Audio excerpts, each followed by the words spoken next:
that had been done under Chinese auspices with Saudi Arabia, Iran was heading to a sort of place where there was a different future, one in which it was tacitly observing the JCPOA to kind of limit its nuclear enrichment, in which maybe there was some type of economic future for itself connected to China, maybe to Russia, maybe as in a more stable Gulf region. All of that is gone, it looks at the moment, or is it? So the question to you, is Iran welcoming? How is it able to use this moment? Is this a moment that it's trying to put the lid on because the old future is the one that they want to get back to, one of stability? Or is it a tiger they're having to ride that they have very little control over? How do you think the Iranians see the situation right now? I mean, I think their read of it would be, and not only them, but also the rest of the axis of resistance, but also I think other governments in the region, that the old order is basically shattered. October 7th essentially ended the order that, Saudi Arabia was thinking about normalization with Israel, was thinking about a shiny economic boom in the Gulf. That whole order has fallen apart, not just because of... Before it ever emerged. Before it ever emerged. But if we went back to October 6th, as Gar said, we would see a very different Middle East. Now, the new order isn't there, and I think the Iranians, Hezbollah, everybody is trying to sort of gain this. And as you mentioned at the very beginning, and Ger put it very well, we're seeing both escalation and spread of conflict. And I think the Iranians are trying to manage this. And it's important to note sort of what are they looking at and why they're acting the way they are. First of all, the war itself is escalating. So long as Gaza war is not ended, it's not de-escalating. And the next shoe is going to fall when the humanitarian crisis really hits hard. And so long as the United States and Europeans, etc., don't have any plan for ending this war, and Israel is not ready to do it, we are in an escalatory mode. So we shouldn't kid ourselves. Right. The war is ongoing. It's going through phases. It's not bombing. It's not starvation. It's now humanitarian crisis. Yep. So that's escalating. Secondly, I know in the region is very firm belief that the killing of the Hamas leader in Beirut essentially ended an unwritten agreement that existed between Hezbollah and Israel that they would not attack one another's capitals. So I think Hezbollah's view is actually that Israel is coming for it in a very big way.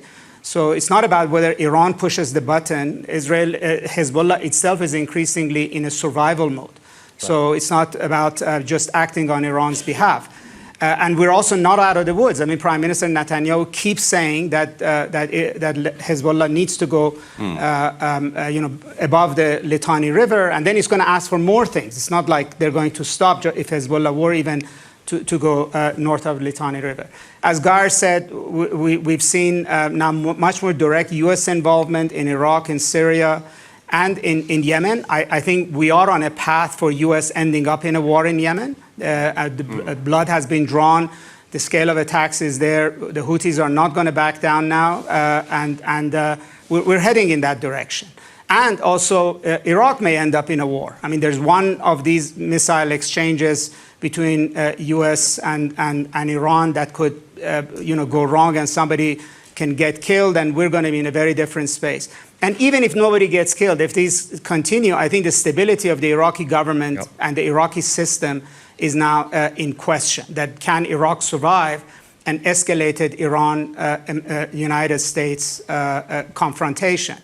And then I would say it's not just that this conflict is spreading, conflict is spreading. Yep. And so in the past, since we arrived in Davos, Iran has hit Erbil. Yep. Iran has hit Pakistan. Just before we arrived, Iran captured the oil tanker on the Gulf, and Iran's nuclear program is now going to accelerate. Yep. Now, these are not technically, you would say, Gaza, but definitely Iran is opening new fronts. And at the same time, there was also a massive bomb that went off in Iran, killing about 100 people. And even though officially, I think the Iranians accepted that it was ISIS, because that sort of gives them cover not to have to react. But I think they don't believe that this is coincidental that ISIS would carry out this attack in Iran right in the middle of the Gaza war. And so the real question is, what's their end game? And I think, for Iran and Hezbollah and now increasingly Houthis, they don't want Israel and the United States to dictate the pace of the Gaza war. Israel finish Gaza on its own schedule, and then decide what's going to happen after, and then decide what they're going to do with Hezbollah, and then what they're going to do with Houthis, and decide the end game, as you put it. Yep. So in a way, I don't think, sometimes we could become prisoner of our own words to talk about escalation, suggest that, you could also see one man's escalation is another man's deterrence. Yep. And one man's escalation, I think the Iranians and Hezbollah want to deny Israel and the United States the ability to dictate what's the new order that's going to emerge in the Middle East. And I think they're opening as many fronts at the same time in order to deny Israel and the United States that capability. Yep. I mean, we constantly talk about Houthi-Iranian relationship, but it's very important to note Houthis are very close to Hezbollah. Yeah. In some ways, more close to Hezbollah than they are to Iran, and that the Houthi escalation actually got into full gear after the Israeli assassination of the Hamas leader. Yeah. In other words, once Hezbollah came to a belief that an expansion of war into Lebanon looks imminent, and Israel has not put aside the 2006 agreement, the Houthis opened the Red Sea front. Right. And so there is a logic here more than just wanton escalation. Yeah. We can see it's going to be so difficult to do justice to all of these topics in the very limited time. I see we've got 20 minutes left, and I do want to leave 10 minutes for some questions. So please, those of you who've got some ideas, please have them ready and have them short and to the point, which should be very helpful. Let me turn back to you, Saad Zubaidi, Vice President. Let's get to the end game question. What do you think this conflict is going to do to the future of Yemen? What will happen to the future of Yemen if, as we've heard from everyone here, the situation sounds like we're still in the escalation ladder? What does this mean for the future of Yemen specifically? مستقبل اليمن مع وجود الحوثي والتهديد والتصعيد المستمر سيكون طبعا بانتظار كارثة إنسانية لم يسبق لها مثيل. ونحن ندعو طبعا الولايات المتحدة والمجتمع الدولي إلى تشكيل مجموعات لحماية باب المندب والممر الدولي هذا الآمن، لأن الممر الدولي يتبع الأمم المتحدة ومستفيد منه كثير من الدول. الحوثي علينا أن نوجد استراتيجية ردع شاملة وكاملة في كافة مجالات السياسية والاقتصادية والعسكرية، لأن أصبح تهديد على المنطقة بشكل عام. And are you worried about an intensification of civil war inside the region as well? Inside Yemen, I mean. اليمن هناك طبعا ستكون محافظات محررة بيد الحكومة الشرعية، معظمها محافظات جنوبية، وفي قضية جنوبية هناك طبعا ممكن تتوسع الصراع وتعود إلى دولتين كما كانت من قبل 1990 إذا استمر الحوثي في التصعيد في باب المندب والعمل بهذه الطريقة. And part of what the Houthis seem to have done is they are strengthening their credibility within Yemen and the region by supporting the Palestinian cause, should we say, certainly supporting the people in Gaza. Does that make life more difficult in a way for the Transitional Leadership Council? بالعكس الحوثي يحاول استثمارها وتغطية جرائم الإنسانية الداخلية بتضامنه مع الشعب الفلسطيني والقضايا التي تحصل من ترويع للشعب الفلسطيني والانتهاكات الإنسانية. فهذه تغطية واستثمار لا يحق له أن يستثمر الشعب الفلسطيني والقضية الفلسطينية، وهذا ليس من اختصاصه، فهنا قيادة فلسطينية هي تهتم بقضيتها طبعا. No, thank you very much. A very clear answer. Geir, let me pull you into that other area of your expertise, which is Israel, Palestine. I'm just going to ask you the question. End game.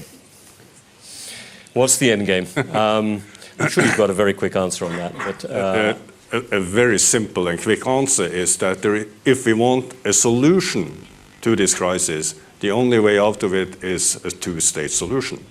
Then, of course, everyone would argue that this is, for the time being, extremely difficult, and it has been proven elusive during the last 30 years.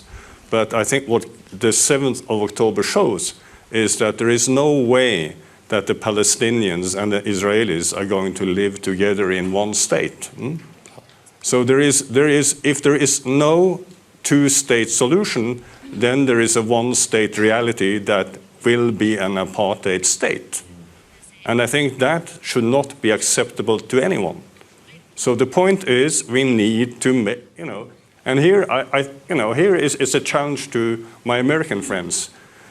We need to stop talking about that there should be an horizon towards a two-state solution. Right. We need now to say there is no other way out of this than a two-state solution. And we've been waiting for 30 years. My Palestinian friends that have been born after the Oslo Accords have been living in what they see as a one-state reality. Because of that, the belief in the possible two-state solution has been diminished. Yeah. And just an anecdote. When I lived in Jerusalem during the late 1990s and the beginning of 2000, at the time the support for Hamas was, let's say between 5 to 10%. And I remember in my discussion with my Israeli friends, they said, listen, start to take this seriously. If not, you will end up with Hamas as your interlocutor. Today, we have both Hamas and Fatah as realities, but we have also other sentiments. The question now is, if we don't deal with this now, Hamas and Fatah may be history. Right. There may be other things happening in Palestine that no one likes to see. And since this is my favorite topic that I'm not able to talk about every day, let me just add one other thing. Of course, for this to become a reality, settlement activities need to stop immediately. And on this, there can't be any compromise. There needs to be a very clear, and we know there are limits to what the Americans can do, but on this, there needs to be a very, very clear statement. And if this doesn't stop, basically what we're doing, we're undermining the possibility to see that the end game will emerge. And this is in no one's interest. Yeah. Ask me about Syria a little bit later. Exactly. We'll see. Hopefully you'll get a question on that. All the things that Geir hasn't been able to cover, hopefully somebody will ask a question on that. So let me turn to you now, Karen. This conflict, the big question is this, does it have a geopolitical spillover? Where does the US play this with China? Are you expecting China to step up? There's no sign of their desire to do that at all at the moment. Russia seems to be keeping fairly quiet at the moment. Do you think this is fitting at all into the calculus of the Biden administration? They've got so much on their plate. How do you see that? No, great question. The US has been trying to pivot to Asia for some time, all the way back to when I was in the Obama administration. And then, of course, it keeps getting distracted by events in the Middle East. I don't speak for the U.S. government, just to point that out. I worked for them years ago. But look, I think it's interesting to see that, watching Russia insert itself since September 2015, as Geir remembers when they arrived in Syria, militarily getting involved in the war, they made themselves indispensable in any conversations about peace in Syria going forward. China has been very involved in the region, financially, investments, and then of course they did this amazing rapprochement surprise really between Iran and Saudi Arabia. So it's quite interesting that neither of those countries are playing at least a role up front in terms of trying to push for a diplomatic solution to this challenge.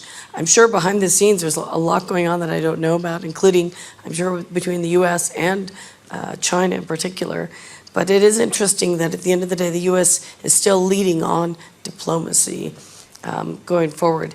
It's also interesting that, as we've seen with the war in Ukraine, these wars are not contained, right? I mean, Ukraine has had a huge effect at the global level because of the spillover financially, because of food shortages, energy shortages, the economic challenges.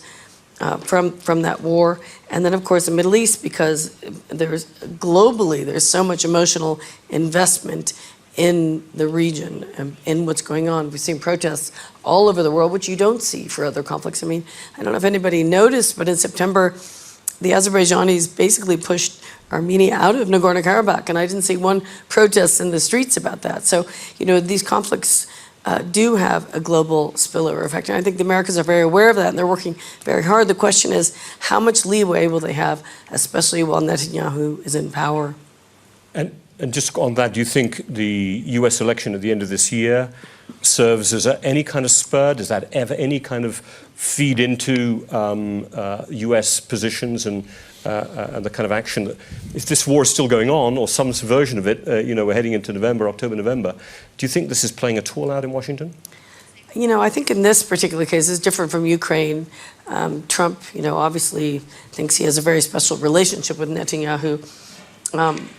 And with many Gulf leaders, but I don't think in this case that is a factor right now. It's certainly a factor in Ukraine because of concerns about continued weapon supplies being cut off, but I don't see it in the same way anyway.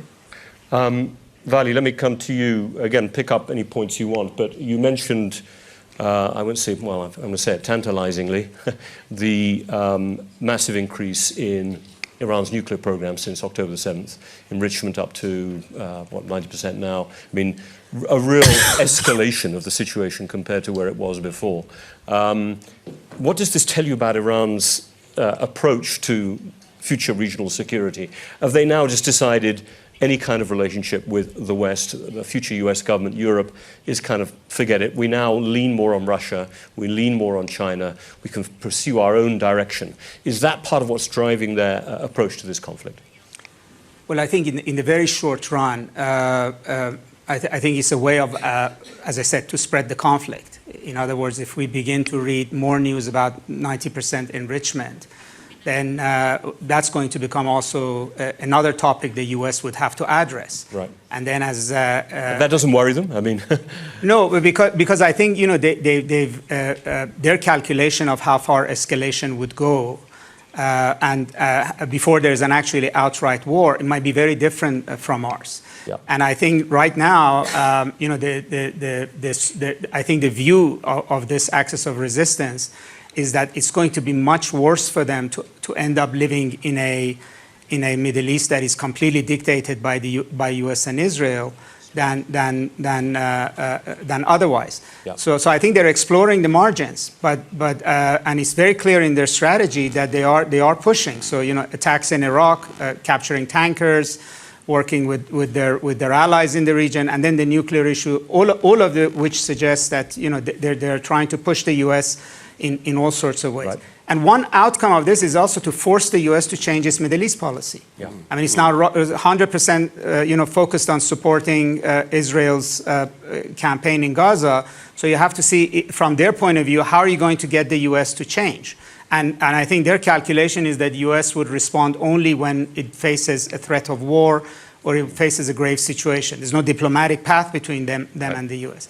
But I also think that if they see a Middle East in which they're going to be in a much more aggressive posture with Israel, which I think is inevitable, that this war, if anything, has raised the possibility of a direct confrontation between the two of them in the next 5 years, several notches up, that having nuclear capability is now more important to them than it was before. I don't think the door on possibility of a nuclear agreement is 100% closed. Yeah. But it's only a sliver of light left, and nothing's going to happen in this year because it's election year. So I think their calculation be if there's going to be talks with the next administration in the U.S., it's much better if they have a lot more leverage at that point, more stockpiles of nuclear weapons, more centrifuges, exactly, etc. And Gaza is a perfect cover. I mean, Israel doesn't have a bandwidth to threaten bombing Iran right now, and nor does the U.S. So they're taking advantage of that as well. Okay, bleak enough for everyone in the room. So let's take some questions. We've literally got 8 minutes left. So please quickly introduce yourselves. I've got 2 hands going up. I might take them as a group, 3 hands, 4. Right. I might even have to stop there. So if you want to direct them to one of the speakers, obviously that would be helpful. Please say who they are. Very quickly say who you are as well. And let's take it. So first, the two ladies there, the one on the left, my left. And then I'll come to the gentleman here. And then I'll come to the other lady next to you. And then there was another hand somewhere around here. Sorry, you're first. Yep. You with the microphone. Yes, please. Hi.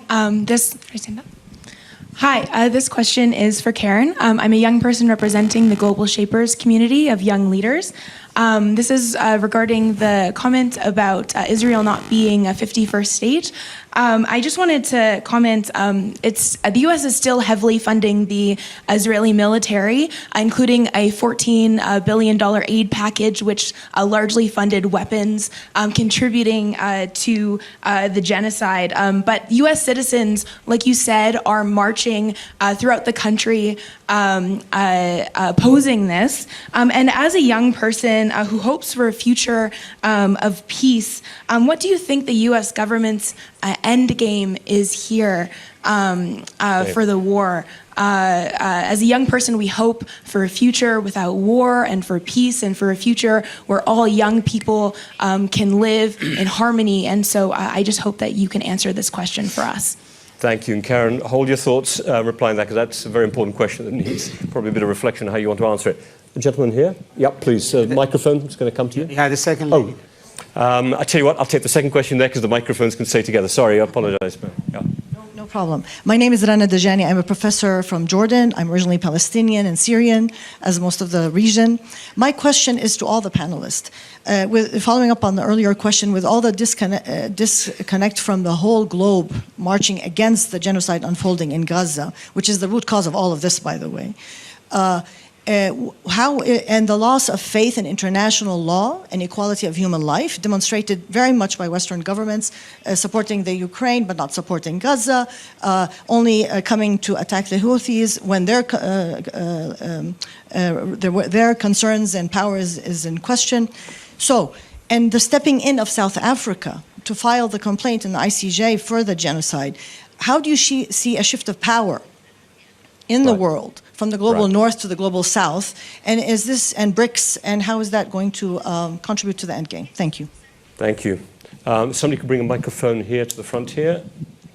I'll start. No, here it is. Here it is. Please, microphone. Yep, to that person. Thank you very much. So my perspective is that of a former Iraqi ambassador to the United States. I'm currently the climate envoy. Jill, I'll stand up. Yeah. I'm older than the people who spoke, so I remember things, having read about them. There is a precedent where the United States intervened forcefully to force Israelis to withdraw, and that's the Suez Crisis. Suez Crisis. Yes. 56. And what I'm surprised about is that nobody has picked this up. Many years ago, I had an argument with Flora Lewis, which really dates me, about history, and she said, comparaison n'est pas raison. To her, I answered, not necessarily. My question to you, to the panelists, is why can't President Biden be more like President Eisenhower and force a withdrawal of the Israelis? That's a big question, but a very interesting one. Right, I think as I can't see the fourth hand anymore, we're very tight on time. Oh, very quick, sorry, just there. Yeah, if you can take it down to the front row. Very quickly, if you don't mind, sir. Yeah, actually, as I can see, this is a humanitarian issue, not a political thing. End game for the Palestinians. I think you asked the same. What is the end game for the Palestinians? Because you're talking about when Israel ends the Gaza issue. Okay, what about the Palestinians? Thank you. Right, we've got big questions. Let me give an opportunity for each of you to say something, but I'm gonna make it very, very difficult for you, because at the end of your answer to the questions, I want you to give me a number. Okay? You have to give me a number. Number one is, at the end of this year, we're still roughly in the situation we're in now. Yeah? That is the end game going into 2025. That's number one. Number two is, actually there's a breakthrough. Some type of move towards greater stabilization, including on the Palestinian issue. We've got some sort of ceasefire. That's number two. Number three is where Vali was taking us.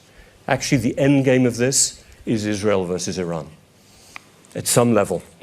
Yeah, I'll let you define how that is, but that it escalates to a point where they each feel that they've made each other so insecure. That's number 3. That has impacts, obviously, on the whole region. So, sorry to put you in that position, Vice President. If you don't want to take a number, you don't have to. But I'll let you maybe answer that question, and then some of the others have questions about Palestine and US policy. And we only have 2.5 minutes theoretically to do this in. That's why I'm giving you numbers. أنا أتفق مع المتحدثين أن الشعب الفلسطيني بحاجة إلى إقامة دولة مستقلة، وبإمكاننا الرجوع إلى المبادرة العربية التي قدمها الملك الراحل عبد الله بن عبد العزيز، وهي من توجد الرقم 2 في حالة الاستقرار بإذن الله تعالى. You choose number 2. I've got a tick next to 2. Thank you very much. Please. I choose number 4. And number 4 is the following. What we're seeing playing out in Gaza is basically the old world order, some way or another, coming towards an end. Right. What we are seeing in Syria is that the new world order is not in place. Yeah. But it's a place where no one can dictate the outcome. And I remind you, in Syria there are 5 foreign armies. Yeah. It's a place where the Iranians, the Russians, the Americans, the Israelis are on the same territory, and they're not capable of working out a vision together on how to solve this. And I think our message, as my message is and needs to be, is that none of you, when it comes to this world, can dictate the outcome of the conflict. There needs to be some kind of a compromise, some kind of working together. And I believe what we are seeing in Gaza is making that more difficult. Right. And that's why we may have a spillover along the line that Wally was mentioning. Right. But the point is, there is a way out of this if there is a political willingness. And on this, we need another panel. Yes. That sounds like a 2 to me, but that's all right. I'm going to let you have your 4. Please, over to you, Karen. Briefly on these 2 questions, they're very good questions. I think people always overestimate U.S. influence when he gives countries money, and Valley can tell you better than anyone. The U.S. gave a lot of money to Pakistan over many years and had very little leverage on what Pakistan could do. So while you think it should be easier, it's not so easy to change the rules and withdraw the money. It gets very complicated. But they do have influence. They just don't have as much as people think. And then to your point, and I'm agreeing with Gare, I think you're absolutely right that the world has changed. We don't know what the new order is going to be. Neither the United States nor China can tell countries what to do. Yeah. And smaller countries are asserting themselves in ways we haven't seen before, which is very good, actually, for the global order. But we don't quite know how it will settle out. Finally, I'm a 2, only because I'm an optimist. And I read an article that said optimists live longer than pessimists. and optimists are happy until they're depressed. So I'm going to be happy until I get depressed. Okay.